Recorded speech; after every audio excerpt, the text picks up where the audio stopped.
Hello friends, कैसे हो आप सब। मैं अनुराधा मेरे यूट्यूब चैनल में आप सभी का स्वागत करती हूँ। जो भी मेरे चैनल में नए आए हैं तो प्लीज़ वो लाइक करके जाइए और सब्सक्राइब कर लें। वीडियो को पूरा देखिए। तो अभी शाम भी नहीं बोल सकते, दोपहर ही बोल सकते, लेकिन इधर ऐसा लग रहा है कि शाम होने वाली है। तो अभी 3:30 बज रहे हैं। धूप भी चले गई है। धूप मैंने बताया है आपको पिछले ब्लॉग में भी कि धूप बहुत जल्दी चली जाती है। कपड़े भी नहीं सूखे हैं, कपड़े धो के रखे हैं, मम्मा ने डाले थे, बाहर ही डाले थे। घर में तो धूप कम ही आती है ऊपर, तो बाहर ही डाले हैं। तो भी थोड़ा गीले हुए हैं और अंशु को दिया है, अंशु के नाना जी के पास। और मैं और मम्मी चले खेत में। इधर घर के नज़दीक ही है नीचे खेत, तो उधर जा रही हूँ मैं भी। मम्मी बोलते तूने आना है साथ में, तो मैंने बोला हाँ, बहुत अच्छा लगता है हरियाली देख के। तो ये जो खटाई का पेड़ है लेकिन अभी छोटा है, तो इसमें खटाई नहीं लगी हुई है। तो हाँ, मम्मा को पूछा तो मम्मा ने बोला अगली साल तक लग सकती है, क्योंकि अभी थोड़ा बड़ा हो गया है। ये छोटा था, छोटे छोटे लगाए थे पापा जी ने। तो ठंड के टाइम में बहुत अच्छा लगता है जब धूप सेकते हैं, खटाई खाने का मज़ा ही कुछ अलग होता है। तो मम्मा अभी, मैंने बोला, मम्मा बोल रहे क्या खाना है खाने में, तो मैंने बोला सरसों की साग खाना है। तो इधर नीचे ही उगाया है मम्मी जी ने। तो ये पालक है साथ में ही। तो एक इधर पहाड़ों में ऐसा पालक होता है जिसमें कांटे होते हैं, लाल कलर का रहता है ये पालक। तो बहुत ही स्वादिष्ट होता है ये वाला पालक। मुझे जो दूसरा पालक है मार्केट में मिलता है वैसा भी लगाया है मम्मी ने, लेकिन ये कुछ ज़्यादा ही टेस्टी लगता है मुझे। मतलब ऐसे अलग सब्जी नहीं अच्छी लगती इसकी भी। तो जैसे सरसों का साग पालक मिक्स करके डाले तो बहुत ही स्वादिष्ट साग बनता है। पहाड़ों में ऐसा ही होता है, जो कांटे वाला साग है ज़्यादातर उसको ही पसंद करते हैं जहाँ मेरा मायका है। क्योंकि मेरे चाची जी हैं, उनके घर के साथ में भी उनको भी छोटे छोटे खेत है, तो उन्होंने भी ऐसे ही लगाए हुए हैं। ठंड के टाइम में साग बहुत टेस्टी लगती है, सरसों की साग और मक्का की रोटी। मक्का की रोटी तो नहीं बनाई है अभी, चावल ही खाने हैं मुझे सरसों के साग के साथ। तो बहुत ज़्यादा ठंड लग रही थी, मतलब अभी 3:30 बज रहे हैं और धूप चली गई है। ऐसे सामने पहाड़ी है तो वहाँ धूप दिखती तो ऐसा मन करता है कि धूप के पीछे मैंने भी चले जाना धूप सेकने के लिए। तो इधर सुबह थोड़ा लेट ही लगती है ठंड के टाइम में, लेकिन गर्मी के टाइम में बहुत अच्छा मौसम रहता है जहाँ मेरे मायका है उधर। एकदम गर्मी भी नहीं रहती है क्योंकि हरा भरा जंगल है पीछे, तो ठंडी ठंडी हवा चलती रहती है। फैन की भी इतनी ज़रूरत नहीं पड़ती है गर्मियों के टाइम, लेकिन ठंड के टाइम में तो बहुत बुरा हाल होता है। क्योंकि अभी बर्फ़ चल रहा है पहाड़ियों में, तो बहुत ज़्यादा बर्फ़। मेरे घर के नज़दीक तो नहीं पड़ता है बर्फ़, दूर ही पड़ता है। देखो ऐसे होते हैं पहाड़ों में खेत, छोटे छोटे खेत, और बहुत सारे नीचे तक रहते हैं।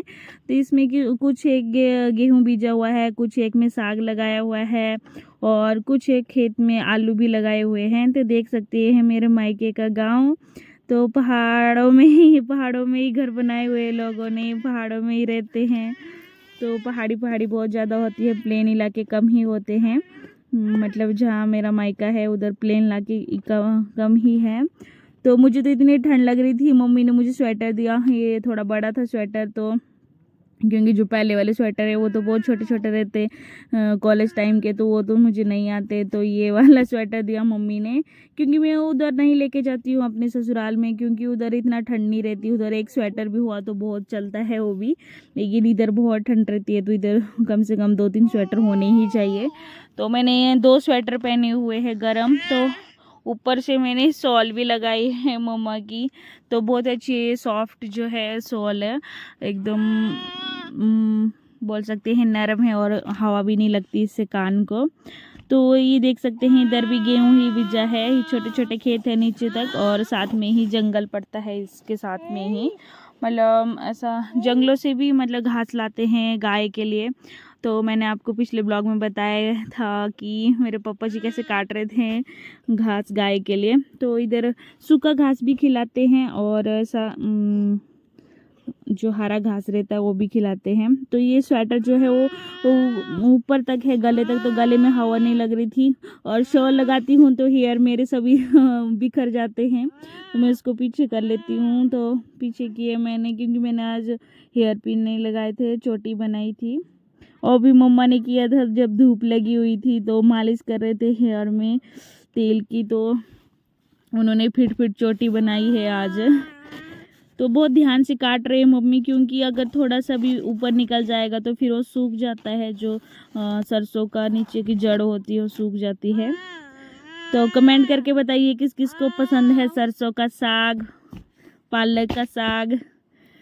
बहुत पसंद है मुझे तो। वो अभी बहुत छोटा है लेकिन कुछ एक जगह में बड़ा हो गया है, तो इसको काट रहे हैं मम्मी। और मैंने काटा था, मुझे नहीं आता है काटने के लिए, तो मैंने ऐसे उखाड़ के रख दिया था सब। तो मम्मी बोलते मैं ही करती हूँ, तू रहने दे। तो ऐसे खोखुआ भी बोलते हैं, इसके साथ में ही खोखुआ लगा हुआ है, वो भी बहुत टेस्टी लगती है उसकी साग भी। मम्मी क्या करते हैं कि मिक्सी बनाते हैं, खोखुआ साग रहता है एक, ऐसे बारीक बारीक दिख रहे होंगे बीच में आपको पत्ते उसके ग्रीन कलर के, तो वो भी इसके जैसा ही रहता है। ये पालक और खोखुआ का साग मिक्स करके बहुत टेस्टी बनता है भात के लिए। ज़्यादातर ठंड में क्या करते हैं लोग कि मतलब मक्का की रोटी खाना पसंद करते हैं, लेकिन मुझे तो चावल के साथ ही पसंद है। तो इसलिए दाल खा खा के भी ऐसे मन ये हो जाता है कि आज नहीं, दाल नहीं खानी, सरसों का साग ही खाना है। तो मम्मा को पहले पता ही नहीं था कि मैं मम्मा का वीडियो शूट कर रही हूँ, तो बाद में मम्मा को वीडियो बोला, मैंने कहा वीडियो शूट कर रही हूँ आपका। तो मम्मी कुछ नहीं बोलते हैं, मम्मी बोलते ठीक है कर ले वीडियो शूट। तो इसको जो अभी सरसों का साग काट लिया था मम्मा ने, तो पालक का साग काट रहे थे, तो इसको ध्यान से काटना पड़ता है, बहुत छोटा छोटा है ये। तो अंशु अभी चुप हो गई है, ऐसा ऊपर है वो, लेकिन नज़दीकी है खेत मम्मी के घर से, तो पापा जी ने लिए फिर से शुरू हो गई अंशु। पर ऐसा है कि रोती नहीं है, मतलब उसके नाना के पास दे, नहीं तो ऐसा चचेरे मामा जी हैं उसके, उनके पास देते हैं, तो नहीं रोती है, चली जाती है और बस खेलती रहती है अंशु। अब मम्मा, अंशु ऐसे बोल रही मम्मा मम्मा, उसको दिख रही हूँ ना मैं पापा जो है हाइट में खड़े हुए हैं और हम थोड़ा नीचे हैं डाउन में, तो उसको दिख रहा है, तो कैसे चिल्ला रही है मुझे देख के। तो मम्मी पूछ रहे थे बस हो जाएगा क्या साग, पूरी बकेट भर ली, क्योंकि पूरी बकेट भरते हैं तो जब काटते हैं तो ये इकट्ठा हो जाता है और थोड़ा सा ही बनता है, तो इसलिए थोड़ा ज़्यादा ही काट रहे हैं। मैंने मम्मी को पहले ही बोल दिया था, जब इसको उगाने का टाइम था, मतलब अक्टूबर में उगा लिया, लेकिन ठंड की वजह से इधर बहुत धीरे धीरे आता है जो भी बीजते हैं। अभी गेहूं भी बहुत दिन से बीज दिया है, लेकिन बहुत छोटा छोटा सा है, क्योंकि बहुत धीरे धीरे होता है। अभी मेरे ससुराल में तो बहुत जल्दी मतलब ऊपर आ जाता है, क्योंकि गर्मी रहती है उधर, तो इसलिए जल्दी हो जाता है। तो गेहूं भी कितना छोटा छोटा है इधर, और इधर एक ही टाइम में मक्का होती है बरसात के टाइम में, और महाराष्ट्र में तो दो प्रकार की दो मौसम रहते हैं, तो ठंड तो कम ही होती है।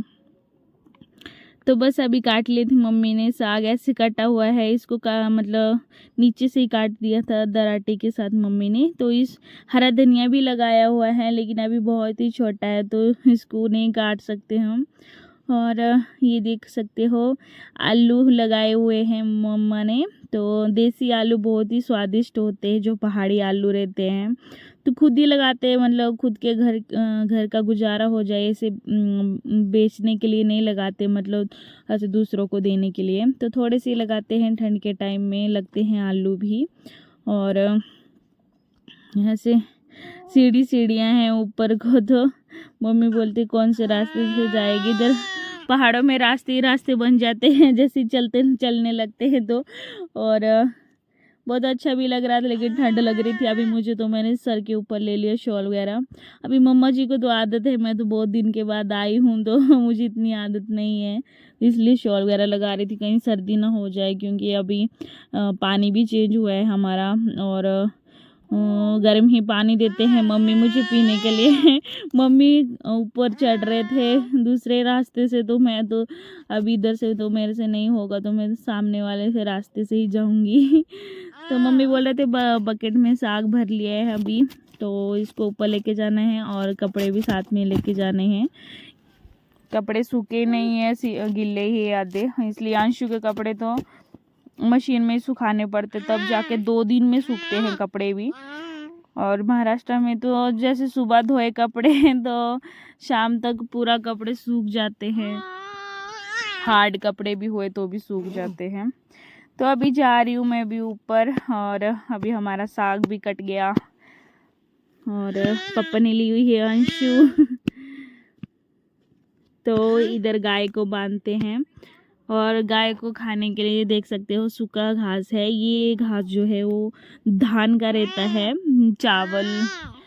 चावल जो होते हैं, मतलब उसका जो घास निकलता है जब धान उग जाते पक जाते हैं तो उसको साइड कर लेते हैं और ऐसे पेड़ों में लगाते हैं, ताकि उसमें जैसे बारिश वगैरह होती है तो उस पूरे घास में पानी नहीं लगता है, और ठंड के टाइम में ज़्यादा खिलाते हैं ये जो घास रहता है। और ये वन का पेड़ है, तो मम्मी जा रहे हैं ऊपर। मम्मी ने कपड़े भी ले लिए थे। ऊपर घर के पास धूप ही नहीं लगती, इसलिए थोड़ा नीचे तार वगैरह लगाई हुई है कपड़े डालने के लिए, तो इधर नीचे ही लेके आते हैं क्योंकि दोपहर को धूप लगती है। तो देख सकते हो मम्मी कैसे काटते हैं जो हमारा सरसों का साग है मिक्स करके। उसको मैंने आपको दिखाया था पिछले वाले ब्लॉग में, मेरी दादी माँ ने निकाला था तब सरसों का साग। तो पानी में थोड़ी देर डाल के रखते हैं ताकि इसमें मिट्टी वगैरह लगी रहती है तो वो निकल जाती है अच्छी से। मम्मा ने उसको वॉश कर लिया था, तो उसको अभी काट रहे थे। मुझे तो कभी भी नहीं आता, मैंने बहुत ट्राई किया तो हाथ ही कटता है मेरा। तो मम्मी बहुत अच्छा काटते हैं, ऐसे पूरा ही साग एक ही टाइम में कट जाता है। हम चाकू से थोड़ा थोड़ा करके काटती हूँ मैं, तो कभी काटना होता है तो मुझे तो इसके साथ नहीं होता है मेरे से, लेकिन मेरे नानी माँ हैं, दादी माँ हैं, वो सब ऐसे ही काटते हैं सरसों के साग को, तो बहुत बारीक जैसा कट जाता है। मैं बस देखती रहती हूँ कि कैसे कैसे काट रहे हैं, लेकिन हाथ कैसे रखना है वो ट्राई किया था मैंने पहले भी, लेकिन मेरे से नहीं हो पाया ये। तो बड़े लोगों का मतलब अंदाज़ा रहता है कैसे काटना कैसे नहीं। तो इसको बहुत बारीक करते हैं। अभी थोड़ा थोड़ा करके सब मिक्स कर लेंगे, उसको पतला मतलब इकट्ठा कर लेते हैं मम्मी। जो है पत्ते रहते हैं सरसों के, क्योंकि पालक के तो बहुत छोटे छोटे हो तो जल्दी कट जाएंगे, लेकिन जो सरसों का रहता है वो ज़्यादा है। तो अभी देख सकते हो आधा बारीक हो गया, इससे भी बारीक करते हैं मम्मी। तो अभी अंशु को लेके आ गए थे अंदर, क्योंकि बाहर बहुत हवा चल रही थी। अभी इधर मौसम का पता ही नहीं लगता है, कभी कभी क्या रात को बहुत अच्छा रहता है, तारे वगैरह लगे रहते हैं आसमान में, और सुबह को बादल हो जाते हैं, पूरा बारिश का मौसम हो जाता है। तो कभी भी बारिश लग सकती है, कभी भी धूप, तो कुछ मौसम का अंदाज़ा नहीं रहता है इधर। तो धूप लगती है ठंड के टाइम में तो बहुत अच्छा लगता है, लेकिन बस बारिश नहीं होनी चाहिए। बारिश लग गई तो फिर पहाड़ों में बर्फ़ पड़ना स्टार्ट हो जाता है, और तो फिर ठंड और भी ज़्यादा बढ़ जाती है। और इनको तो फिर भी मतलब जो भी इधर रहते हैं सब इनको आदत है, लेकिन हाँ मेरे से नहीं होता है। जब मैं दिल्ली में पहुंची थी तो बाप रे, मुझे ऐसा लगा मैं कहाँ आ गई। क्योंकि उधर गर्मी से आई थी, तो मैंने पहले ही गर्म ड्रेस वगैरह साथ में रखे हुए थे, तो मुझे इतना प्रॉब्लम नहीं आया। मेरे से ज़्यादा मुझे ऐसा डर लगा कि कहीं अंशु को कुछ ना हो जाए बस, क्योंकि सुबह ही हम 6:30-7 बजे उतर गए थे, तो उधर धूप वगैरह भी नहीं पड़ी हुई थी उस टाइम, तो बहुत ज़्यादा उसकी बूंद थी। तो मैंने उसको कैप वगैरह सब गर्म ड्रेस वगैरह पहनाई हुई थी, और ऊपर से ब्लैंकेट भी लिया था उसको, वो भी गिल्ला हो गया था, इतनी ठंड थी दिल्ली में। तो इधर भी फिर इधर पहाड़ों में बर्फ़ पड़ता है, तो नीचे वाले जो भी स्टेट रहते हैं उसमें ठंड पड़ जाती है, जैसे पंजाब, हरियाणा, दिल्ली, वहाँ तक ठंड चली जाती है पहाड़ों में जब बर्फ़ पड़ता है। तो इधर तो फिर बुरे हाल होंगे उससे ज़्यादा। क्योंकि बर्फ़ में बहुत ज़्यादा ठंड लगती है, हवा चलती है बहुत ठंडी ठंडी। और बस अभी मम्मी ने कट कर लिया है इसको बारीक बारीक, और इसको बहुत बहुत सिंपल तरीके से बनाते हैं मम्मी, इसमें कुछ भी मसाले ज़्यादा ऐड नहीं करते हैं। तो इसमें लहसुन वगैरह, मिर्ची हो गया और नमक और लाल जो मिर्ची रहती है वो डालते हैं मम्मी, जीरा, बस नमक, हल्दी भी नहीं डालते हैं। लेकिन इतना टेस्टी बनता है सरसों का साग। मैं कभी दिखाऊंगी आपको अगले ब्लॉग में कभी कैसे बनाते हैं मम्मी सरसों का साग।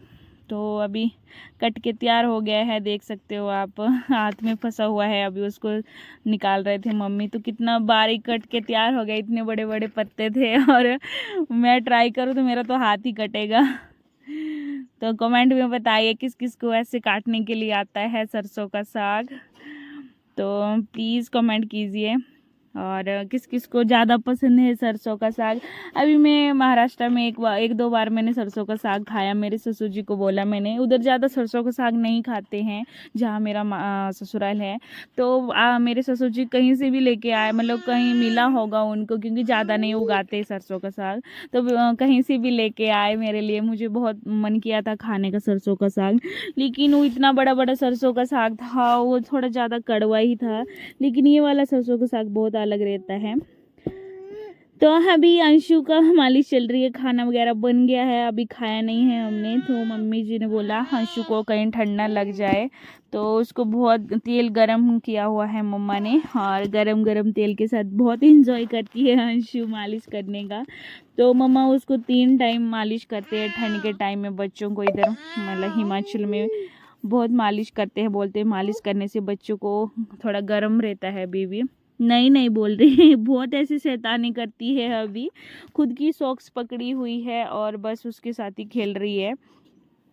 और मम्मी पहले सर में मालिश कर रहे हैं अंशु को, फिर धीरे धीरे बाजू में, ऐसे सब पूरी फुल बॉडी में मालिश करते हैं। तो बहुत इंजॉय कर रही है अंशु। अभी उसके हेयर भी बहुत बड़े बड़े हो गए हैं, उसके हेयर भी काटने हैं अभी, क्योंकि मेरी जो जेठानी जी है, ऐसे चचेरे जेठानी जी, उनकी डिलीवरी हो गई है। तो अभी उसका बाल कट कर देने हैं हमने। तो अभी मम्मी बहुत अच्छे तरीके से मालिश कर रहे हैं।